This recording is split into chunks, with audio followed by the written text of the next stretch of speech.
More than 2 years after the abrogation of Article 370 and 35A, finally there is some forward movement as far as investment in Jammu and Kashmir is concerned. It's a historic day in Jammu and Kashmir today. For the first time, a real estate summit is being organized, and we have with us Mr. Niranjan Hiranandani. He is the vice chairman of National Real Estate Development Council. Mr. Hiranandani, first of all, many thanks for speaking to India today and welcome to the city of temples. Thank you very much. It's a pleasure to be over here in Jammu today in a fantastic summit where we have seen the government of India, Housing Ministry, the state over here, the Lieutenant Governor and other people, Chief Secretary and other people, wanting to do and make a difference to the housing scenario as far as is concerned. Every state is vying for investments to come into for the purposes of real estate. I'm so happy to see a proactive interest taken by the government, and I'm sure that this development will be better for the people of Jammu and Kashmir. Right. Sir, do you think that real estate sector has a potential in Jammu and Kashmir? It's not only Jammu and Kashmir, whole of India. There is potential in UP, there's a potential in Maharashtra, there's potential in Mumbai, there's potential in Bangalore, in Chennai. Now, you have to create the environment that the best of people should come to you. People are already here. There are good developers here.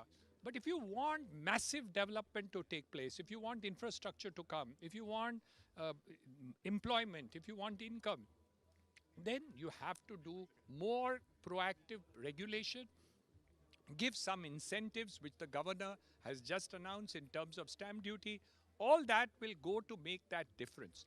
If you make that difference, more investments will come into Jammu and Kashmir.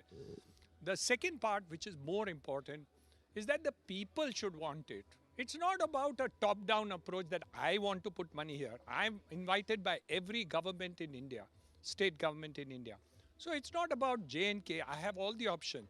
You have to create that mahal that we get attracted. Right. Mr. Hiranandani, you talked about concessions for investment.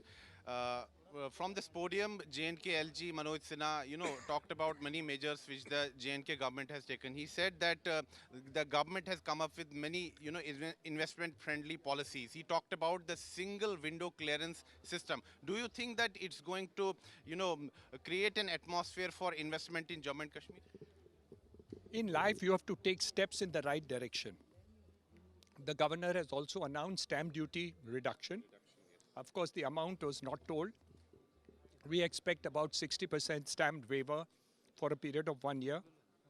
However, when government takes one step, it's up to the people to take advantage of it.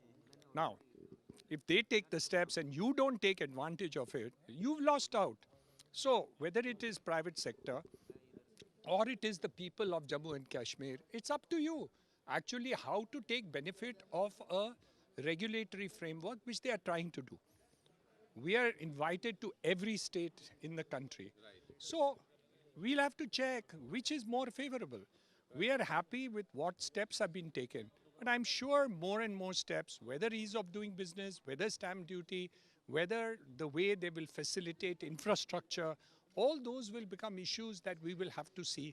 But today I can tell you that response of the government is huge and tremendous. Sir, what will be your message to the people, who have certain doubts and apprehensions? They are saying that if investment will come to Jammu and Kashmir, local people will lose jobs and, it's going to impact the local industry. What will be your message? How are you going to address their concerns?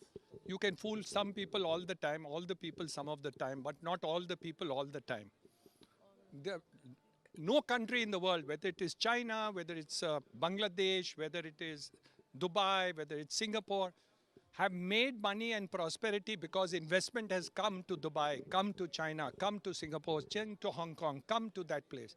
If you don't want investment in your state, how can you bring prosperity? How can you compete with the world? You're the most beautiful country in the world. The whole of India has less tourists than one city called Dubai. Kashmir is such a beautiful place. Both Jammu and Kashmir. Both Jammu and Kashmir is so beautiful. You can get more tourists in J&K than in Dubai. But we are not even 1 millionth of Dubai in terms of number of tourists. There is one hotel set up in Dubai every day. One hotel, not room. One hotel set up in Dubai every single day for the last 10 years. So obviously, do you want prosperity in J&K? I want it. Everybody wants it. But if you say some people are opposed to prosperity, I think I'm not able to understand that.